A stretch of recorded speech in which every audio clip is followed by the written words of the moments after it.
भी कबीर पंथी के मुंह में राम नाम नहीं है, शेष सब घुस गया। हैरत अंगेज,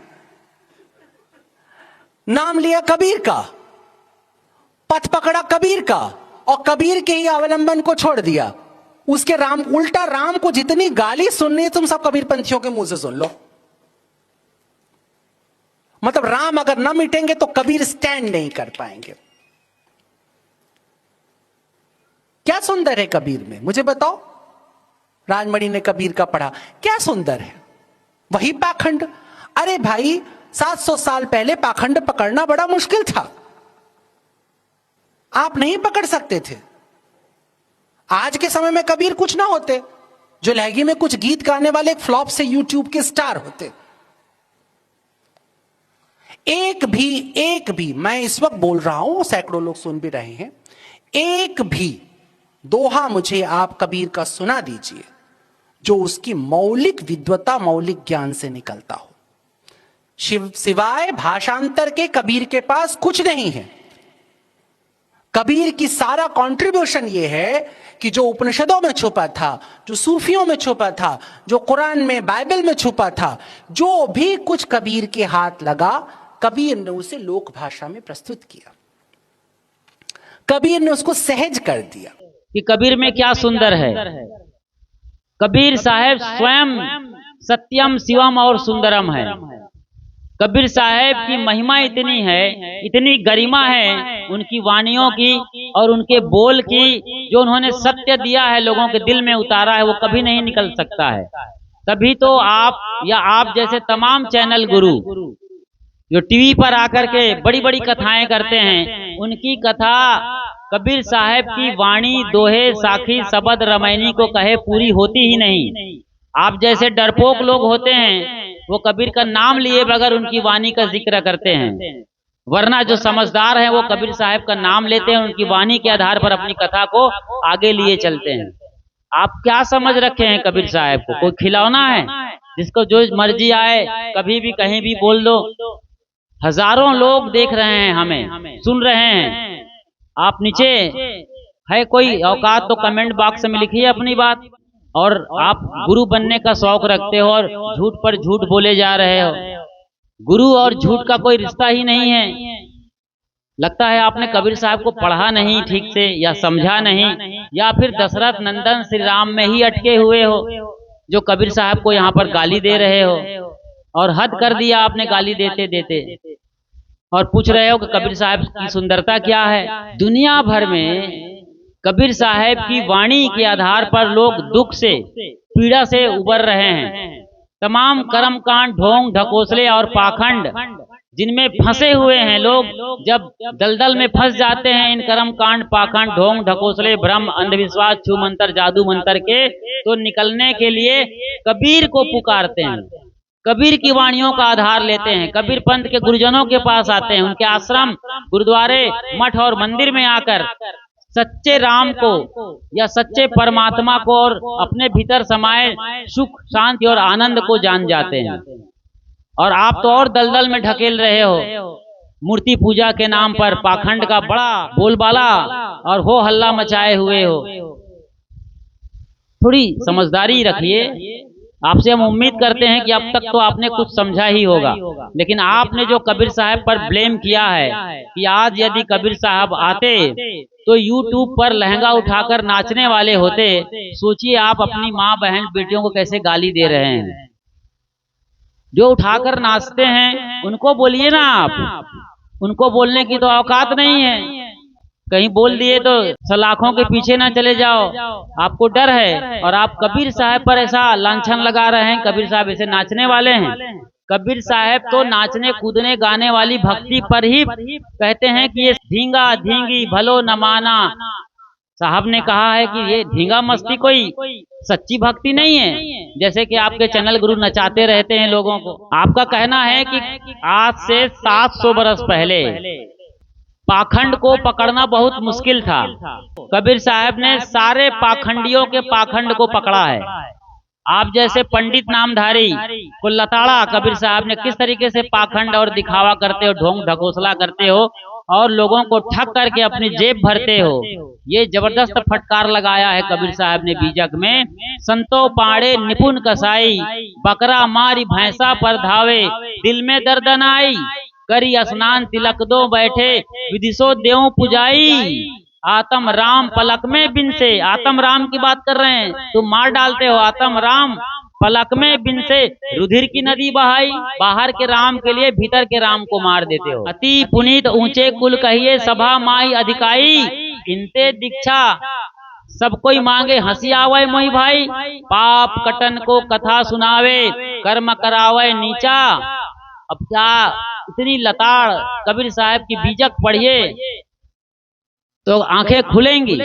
आपको ना तो बीजक मिला है और नहीं कबीर साहब के प्रमाणिक ग्रंथ। इसके लिए आप गूगल में जाइए, कबीरपारख.com सर्च करिए, कई किताबें फ्री में पढ़िए, कुछ डाउनलोड कर लीजिए और कुछ और बेहतरीन किताबें आप मंगा सकते हैं, वहां पर डिटेल्स दिया गया है। पढ़िए साहब, वरना यूं ही हवाबाजी करते रहेंगे और ऐसे ही हवाई बातों से न पेट भरता है न जीवन में शांति उतरती है। आप ऐसे ही उछलते रहोगे, अतृप्त रहोगे और आपके मुख से ऐसी ही गालियां निकलती रहेंगी और कभी भी जीवन में जिसके लिए शायद चले हो सुख और शांति आनंद के लिए, उससे हमेशा महरूम रहोगे। आप ये भी बोल रहे हो कि कबीर साहब के कोई प्रमाणिक वचन नहीं है।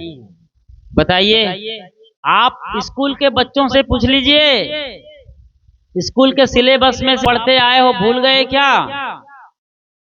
एक एक वचन पोथी पढ़ पढ़ जगमुआ, पंडित भया न कोय, ढाई आखर प्रेम का, पढ़े सो पंडित होए। ये किसने बोला है? कहाँ का मालूम पड़ता है? ये कबीर साहब की मौलिक रचना है। वो लिखते नहीं थे, बोलते थे। लिखा लिखी की है नहीं, देखा देखी की बात, दुल्हा दुल्हन मिल गए, फीकी पड़ी बारात। ये उनकी मौलिक वाणी है, लिखने पर नहीं जाते साहब। वो तो स्वयं कहते हैं, मसी कागज छुओ नहीं, कलम गहो नहीं हाथ, चारियों युग का महात्म कबीर मुखई जनाई बात। सच को जानने के लिए कलम घसीटने की जरूरत नहीं है, सत्य तो आपके भीतर बैठा है, वही तो राम है।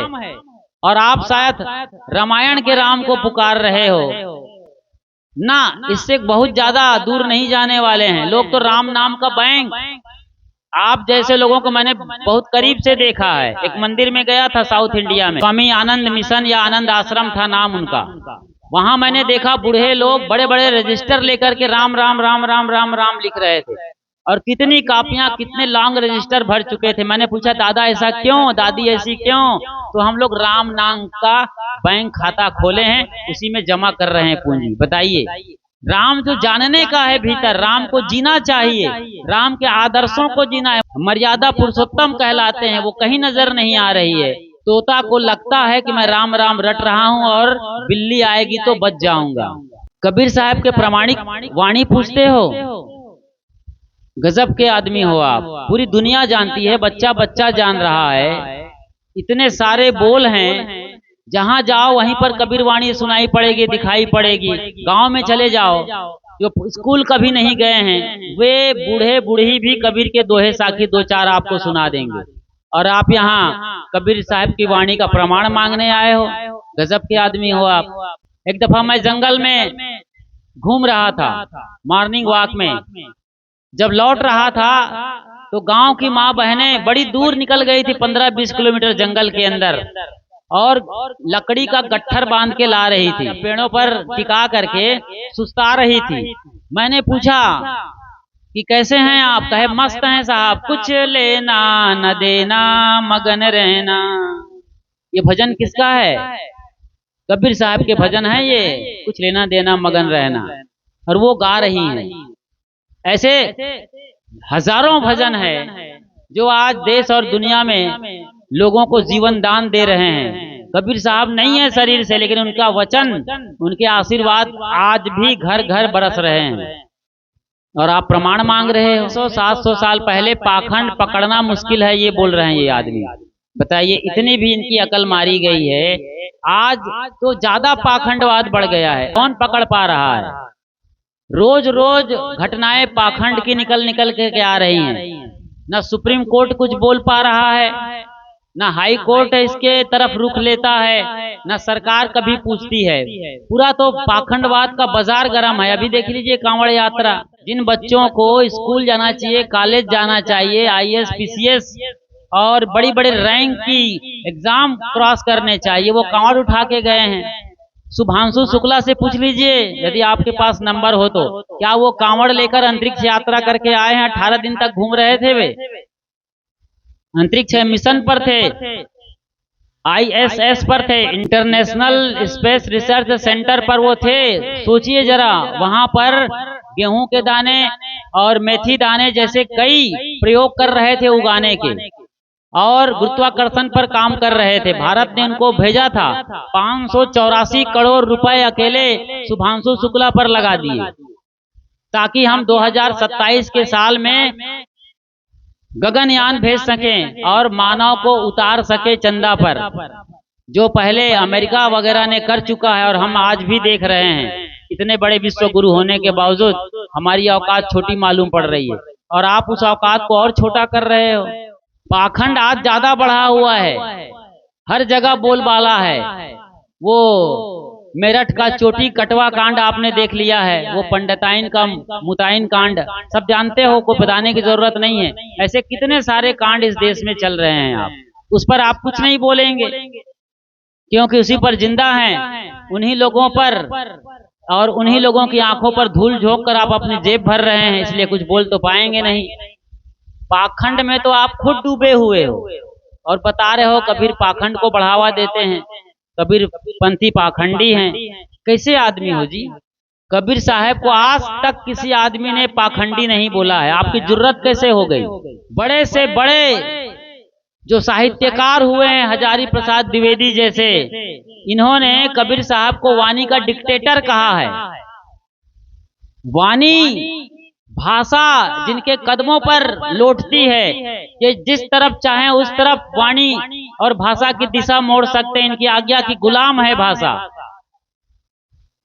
और ओशो रजनीश जैसे आदमी ने जो तमाम संतों और महापुरुषों पर बोला है, सब पर कटाक्ष किया है, लेकिन कबीर साहब के सामने आए तो उनका रेड कलम नहीं चला है, वो अंडरलाइन नहीं कर पाए कहीं पर रेड पेन से, नतमस्तक हुए और कबीर को समस्त संतों में सिर मुकुट कहा है।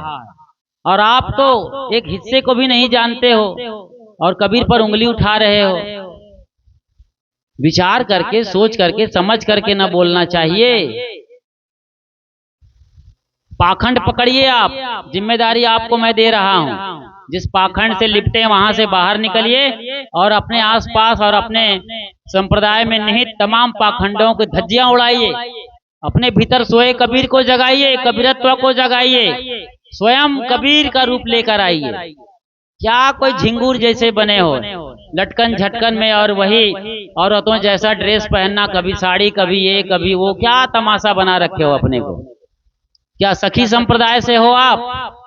कबीर साहब पर आप एक और गंभीर आरोप लगा रहे हो कि कबीर साहब ने वेद, उपनिषद, बाइबल, कुरान और सूफियों को उधार में लिया है और उन वाणियों का केवल भाषांतर किया है, मतलब ट्रांसलेटर हैं, तर्जुमा करने वाले। वाह जनाब वाह!